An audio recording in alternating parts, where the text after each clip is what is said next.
Wakili Boniface Mwabukusi ameibuka tena na ujumbe mzito kwa ajili ya serikali na ujumbe mzito kwa ajili ya Watanzania. Sasa nimekutana ujumbe ambao alikuwa ameupekea kwenye mtandao wake, ujumbe mrefu kidogo ambao nataka nimnukuu alichokuwa amekiandika. Sasa Mwabukusi bwana alikuwa amesema kwamba kutisha mawakili wanaotoa msaada wa kisheria ni kubaka na kunajisi mfumo wa utoaji haki. Narudia tena, hapa tulipofikishwa na utepetevu kwa vyombo vya maamuzi pamoja na kuharibu demokrasia, wajibikaji na utawala wa sheria, hatuwezi kutoka kwa propaganda za tunaonewa wivu, sijui tuna rasilimali chache au nyingi, au sijui uzalendo, au sijui dada yule anaishi nje au huyu anaishi ndani, wanatumika na mabeberu. Chanzo cha sintofahamu kinajulikana ni kuvuruga demokrasia nchini na kusababisha vijana kupoteza tumaini. Kazi hii ilisimamishwa na sisi wenyewe kupitia vyombo vyetu vya kujua au kutojua au kutojali. Tujikite hapo, tutapata majawabu. Tunahitaji haki, ukweli na uwajibikaji katika yale yaliyojiri kabla, wakati na baada ya uchaguzi. Ndio njia ya kweli itakayoiponya taifa na kuipelekea ama kulipeleka kwenye njia ya uzima. Hawa vijana wa Gen Z tusiwabeze, wana akili kuliko sisi, wana maono bora kwa taifa lao kuliko sisi tunaojiangalia wenyewe, na wanajua wanachotaka taifa lao wanakotaka taifa lao liende. Kwa mabana nasema kwamba hawa ndio baba wa taifa Mwalimu Nyerere aliwaita vijana jeuri.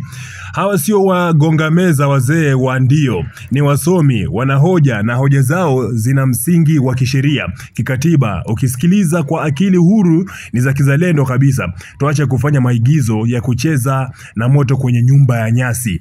Akamaliza kwa kusema kwamba ni kama vile bado hatujajifunza au hatutaki kujifunza kwa uzembe uliopelekea mauaji na vifo vya mamia ya raia wasiokuwa na hatia kufuatia uchaguzi au la. Badala ya kufanya chambuzi za kitaalam zenye fakti za kwa nini tupo hapa, tunapiga ramli chonganishi kujaribu kucheza michezo ya hangaishi bwege, hatutafika.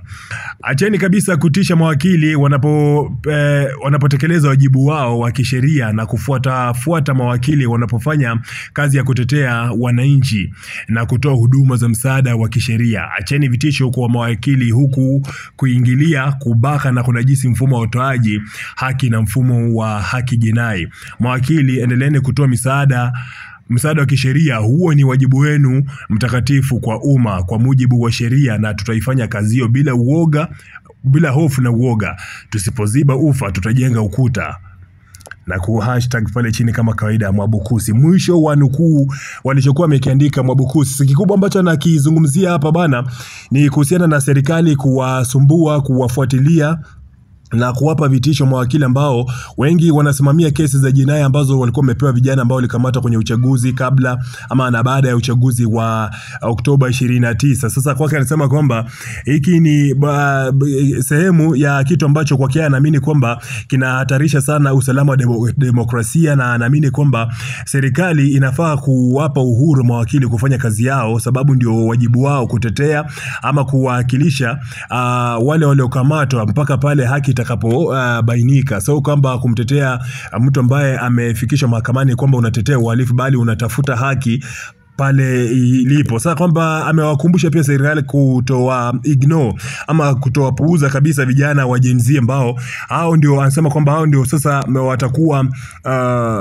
baba wa taifa wa kesho, na naamini kabisa kwamba sio baba wa taifa wa kesho bali viongozi wa kesho. Na anasema kwamba hao ndio baba wa taifa Mwalimu Julius Nyerere alikuwa anaita kwamba vijana jeuri. Anasema kwamba wana akili nyingi sana, ni wasomi, alafu sio watu wa kusema kwamba wanakubali kila kitu. Amesema hao si wale wa kugonga meza, wazee wa ndio. Sawa, ndio ujumbe mrefu sana ambao alikuwa ametoa Mwabukusi kupitia Instagram yake. Nipe maoni yako kwa hiki ambacho amekisema pale chini kwenye uwanja wa comment.